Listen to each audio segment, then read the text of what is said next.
¿Tiene su Biblia? Agárrela conmigo, la vamos a levantar y vamos a declarar. Diga conmigo, la Biblia es palabra de Dios. Si Dios lo dice, yo lo creo. Si Él dice que tengo riquezas, soy rico. Si Él dice que tengo salud, soy sano.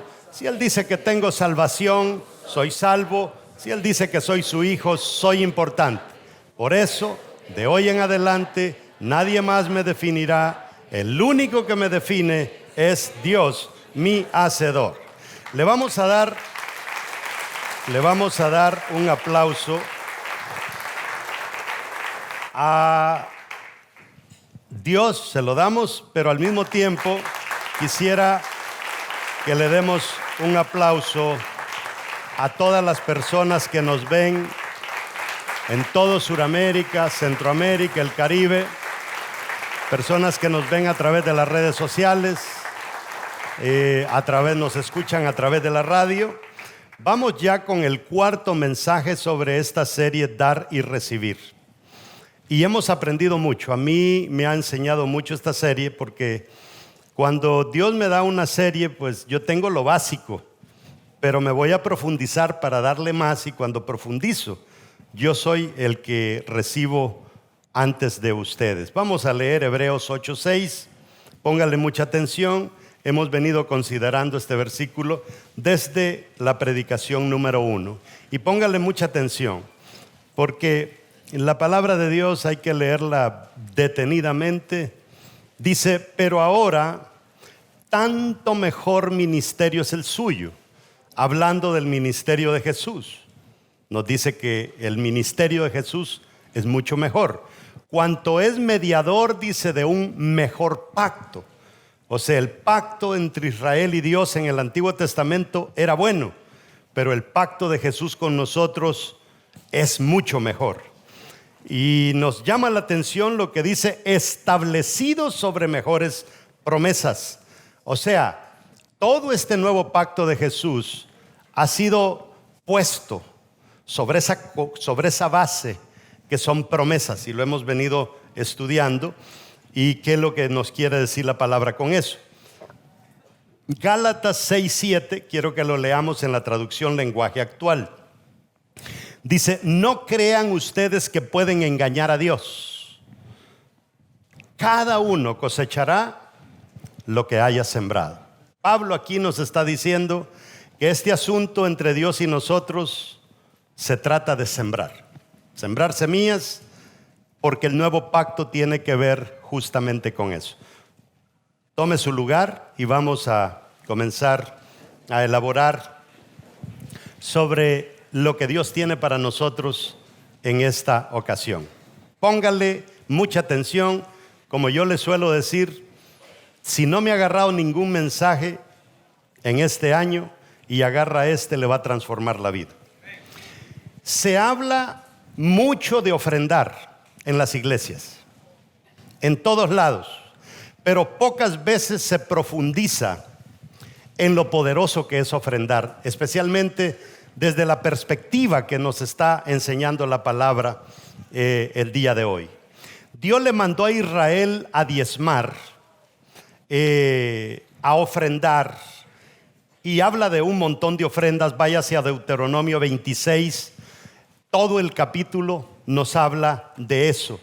Y cuando usted analiza las ofrendas del Antiguo Testamento, todas, diga conmigo, son obligatorias. ¿Cómo son? Obligatorias. O sea, no se cuestionaba. El jefe decía, hay que darlas. Entonces, antes se daba por obligación, le he venido enseñando. Hoy se da voluntariamente, pero cuando nosotros damos hoy, no es que estamos obligados, sino que estamos dando porque nos da la gana, porque nos nace. Y cuando hacemos eso, Dios ha llevado nuestra ofrenda de ser una obligación a convertirla en una semilla que nosotros depositamos en Él. Entonces, ¿por qué Dios no confía en nuestro juicio personal? ¿Por qué es que obliga? ¿Por qué nos manda a hacer cosas en la Biblia? Mandato aquí, mandato allá. Y la verdad es que Dios lo hace porque Él sabe que está en nuestra naturaleza el ser pícaros, el ser aprovechados, el que nos guste tomar ventajas y que no podemos ser confiables. Por eso Él lo exige. Se asume que como hoy es un mejor pacto, es un nuevo pacto, nosotros vamos a ser tan inteligentes que ya no vamos a ser pícaros, no vamos a ser aprovechados, ni nos va a gustar tomar ventaja, y vamos a ser gente confiable. Pero verdad que ni cerca de andar por ahí. ¿Por qué nos manda Dios a amarnos unos a otros? Porque Él sabe que en nosotros está el deseo de odiarnos unos a otros.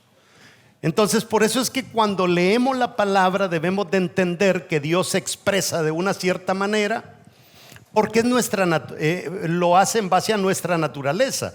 Y yo en esta serie quiero que se entere usted, que le quede claro, pero claro a la perfección, de cómo nosotros nos robamos nuestras propias bendiciones. Eso es lo duro cuando nosotros caemos en este problema de las ofrendas. Las guerras que se sueltan en las redes sociales, que es del Antiguo Testamento, que agarran el video de un fulano, de un sutano, y que esto era de antes, que no es de ahora, y sin darnos cuenta caemos en ese juego y nos comenzamos a robar nuestras propias bendiciones. Se le ha dado un bosquejito, llena el número 1, el problema de robarse los diezmos y las ofrendas.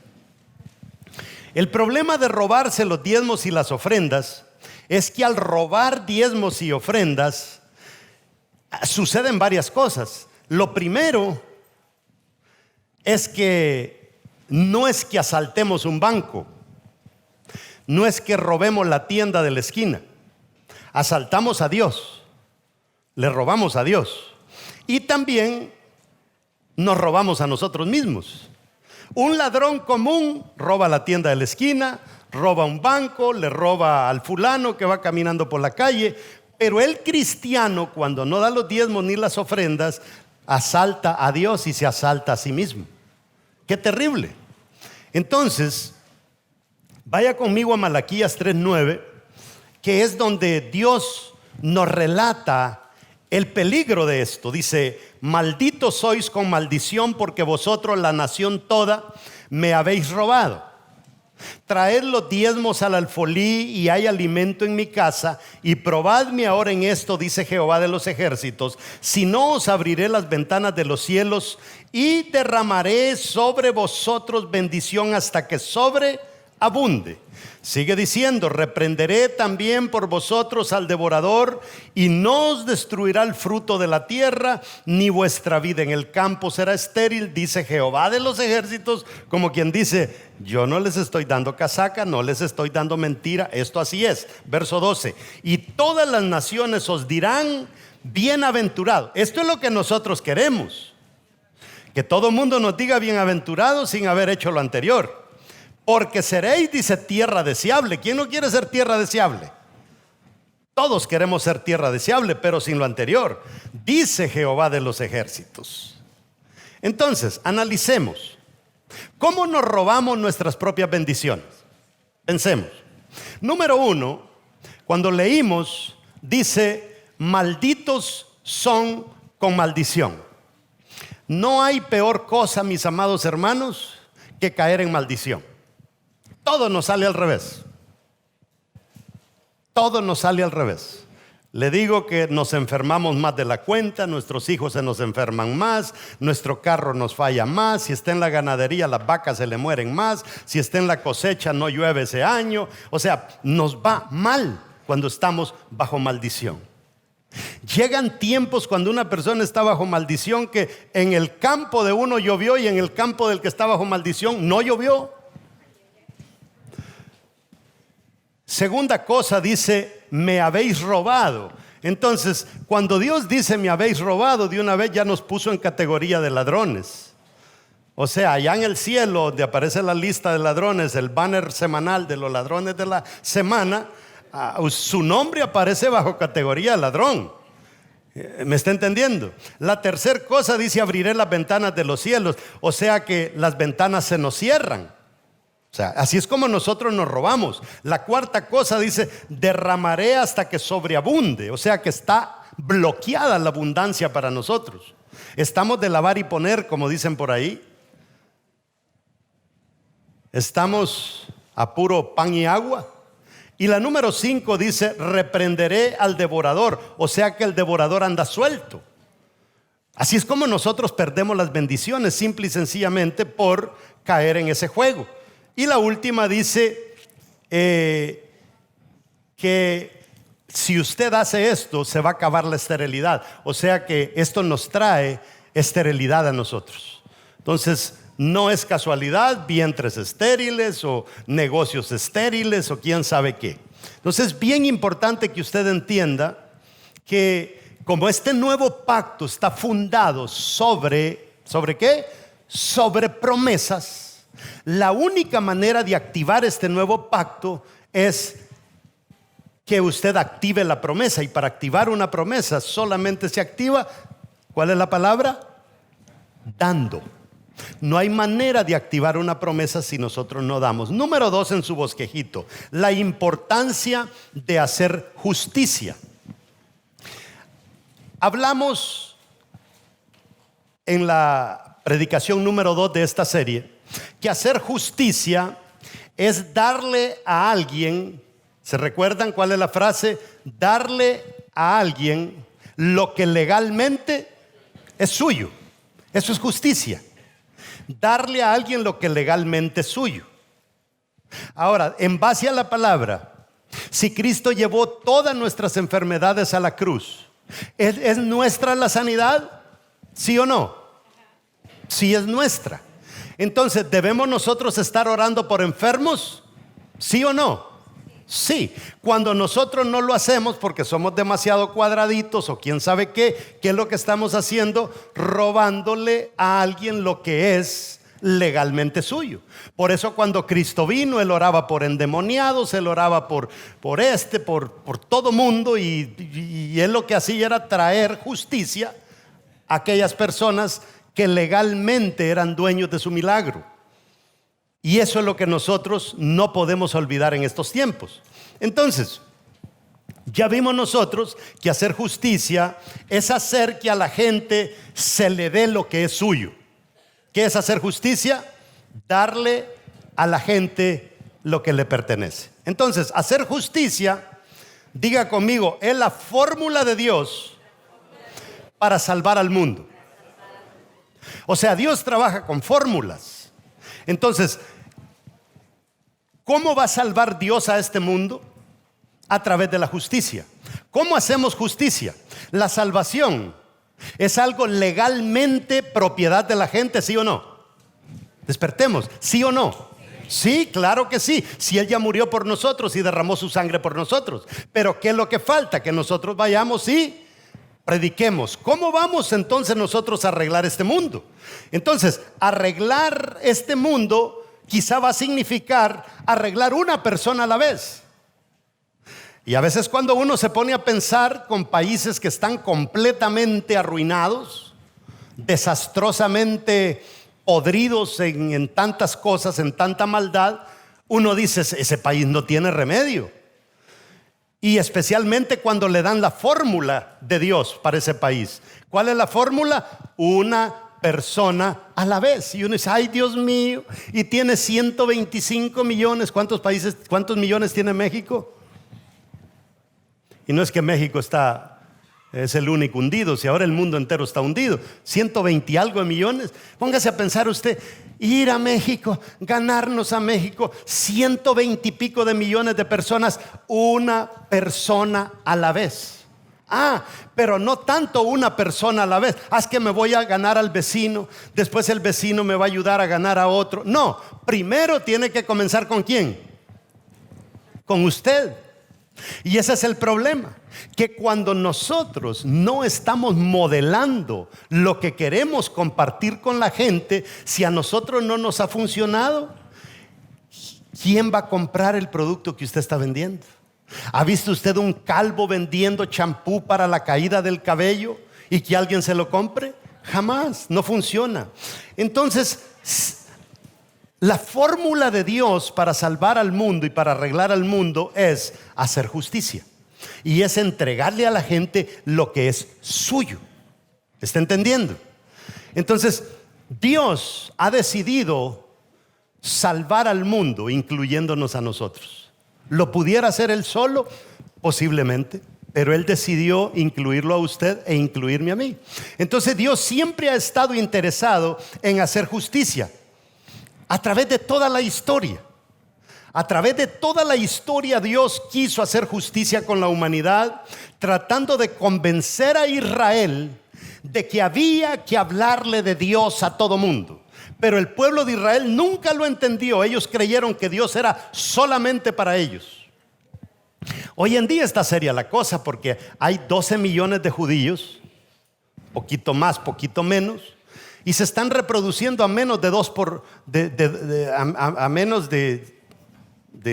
dos personas por cada israelí. Y toda sociedad que se multiplica al 2 por 1 está destinada a desaparecer. Entonces, póngase a pensar usted, ellos mismos, el pueblo escogido, está a punto de desaparecer. ¿Por qué? Porque no le entendieron a Dios este asunto de... ¿Qué es lo que estamos hablando? Darle a la gente lo que es legalmente suyo. Entonces Dios, mire, el pueblo de Israel debió haber sido la iglesia. Cristo vino con ese plan en mente. El plan de Jesús en su mente era venir y salvar a Israel para que Israel salvara al mundo. Ese era su plan. Entonces Dios le dijo a Abraham que Él daría a luz una nación de la cual saldría una semilla. Eso le dijo a Abraham. O sea, Dios tenía su plan ¿con quién? Con Israel. Le dijo a Abraham, de ti va a salir una semilla. Después, Dios le muestra a Jacob, a quien le cambia el nombre y le pone Israel, y le muestra a él cómo de él saldría alguien que crearía un libre acceso entre la tierra y el cielo. Usted dirá, pastor, ¿dónde está eso? Mire, Dios le mostró a Jacob una escalera, ¿sí o no? Muchos han estudiado la escalera y dicen, es que la escalera quiere decir proceso. Y sí, quiere decir proceso. Usted no puede ir del peldaño número 1 al último peldaño de una escalera, tiene que ir un peldaño a la vez. No, lo que Dios le estaba diciendo a Jacob cuando le mostró la escalera, le estaba diciendo, Jacob, vas a ser rico, pero voy a tener que procesarte primero. Y suena bien. Pero también cuando usted lee detenidamente, lo que Dios le está diciendo a Jacob es que tú vas a ser alguien que va a venir de ti, va a ser usado para simplificar el acceso entre la tierra y el cielo. Y Jacob ve una escalera. O sea, la promesa también está sobre Jacob. O sea, este era el plan de Dios. Entonces el deseo de Dios era que Israel se encargara de traer a todas las otras naciones a Dios. Pero ¿qué pasó? Fue imposible. Dios luchó y luchó y luchó. Y siempre, en vez de ganárselas, tenía que decirle a Israel, ve y mata a todos esos porque se descarriaron. Mata a los otros, hasta las vacas, los animales, los hijos, las mujeres, porque se descarriaron. O sea que en vez de Israel hacer su trabajo, más colaboraba Israel a que el mundo entero estuviera desapareciendo. Y entonces, en esta nación, cuando usted lee, se da cuenta que se prostituyeron los sacerdotes mismos, el pueblo de Israel mataba a los profetas, y Dios intentando arreglar el mundo. ¿Está conmigo? Todavía estamos en arreglar el mundo. ¿Okay? Y vamos a entrar a la 3, a ver si ahí terminamos de arreglarlo. Jesús como semilla y ofrenda. Porque por eso es que el nuevo pacto está fundado sobre promesas. Porque Jesús, cuando escogió con qué se iba a comparar, Él se comparó con una semilla. Y Dios decidió enviar a su Hijo a hacer un último intento de que Israel arreglara el mundo y que Israel fuera la nación que iba a predicar el evangelio a todo el mundo. Fue el país escogido. Entonces los sacerdotes, ¿qué hicieron? Mataron a Jesús también. Mataron al arquitecto del plan de arreglar al mundo. ¿Me está entendiendo cómo va la cosa? Entonces Jesús luchó tanto por lograrlo y se frustró tanto Jesús en la tierra que un día lo vemos llorar en Lucas capítulo 13 verso 34. Dice: Jerusalén, Jerusalén, que matas a los profetas y apedreas a los que te son enviados. ¿Cuántas veces quise juntar a tus hijos como la gallina sus polluelos debajo de sus alas y no quisiste? Este es Jesús expresando su frustración de que el pueblo que Dios había escogido, que es llamado a arreglar todo este, no quiero usar una mala palabra, desmadre, dicen muchos por ahí, este relajo. No, desmadre es hebreo para relajo. Jesús no pudo convencerlos de su propósito y de su destino. Juan 1:11: a lo suyo vino y los suyos no le recibieron. Sigue él intentando salvar al mundo, porque allí tiene que nacer la iglesia según el plan original de él. Entonces, ¿qué pasó? Se decepcionó tanto Jesús que mejor se fue a Galilea. Y Galilea, ¿sabe cómo se conocía Galilea? Galilea de los gentiles. Y comenzó a reclutar a los rechazados. Galilea de los gentiles. ¿Se recuerdan que hace poco ustedes tuvieron un evento acá y una de las preguntas fue que a veces en ocasiones el mar de Galilea le llaman el mar de Tiberias? ¿Sí? Porque ahí estaba Tiberio César, que llegó a gobernar, y ahí está la ciudad de Tiberias todavía. Y era una ciudad pagana. Por eso cuando vemos a aquel muchacho endemoniado, ¿verdad? Que los demonios se le metieron a los cerdos. En Israel nunca se hacía eso, solamente en Galilea. Y Jesús dice: voy a arreglar al mundo de otra manera, porque el plan A no me está funcionando. Entonces él mejor se va para allá y comenzó a predicar el mensaje del reino, el evangelio del nuevo pacto, el evangelio del mejor pacto. Póngase a pensar ahora usted. Aquí tiene Dios a su pueblo escogido, que gracias a él vino el Mesías. Y aquí tiene a los paganos, a los gentiles. Y se pone a pensar en el plan original y ahora tiene que cambiar de plan, porque la iglesia ya no la va a levantar Israel, sino que ahora la van a levantar los paganos, los gentiles. ¿Me está entendiendo? Aquí es donde esto se pone bonito, porque es que nosotros, como dicen en Latinoamérica, no teníamos vela en este entierro. A nosotros no nos tocaba nada de estas bendiciones. Nosotros estábamos excluidos. Leña para el infierno. Nosotros estábamos arruinados. ¿Me estás entendiendo? Por eso es que es tan bello el trabajo de Jesús. Dice Juan 17:18: como tú me enviaste al mundo, así yo los he enviado al mundo. Dice el verso 20: mas no ruego solamente por estos. Mire qué tremendo. Hasta la oración de Jesús comenzó a cambiar.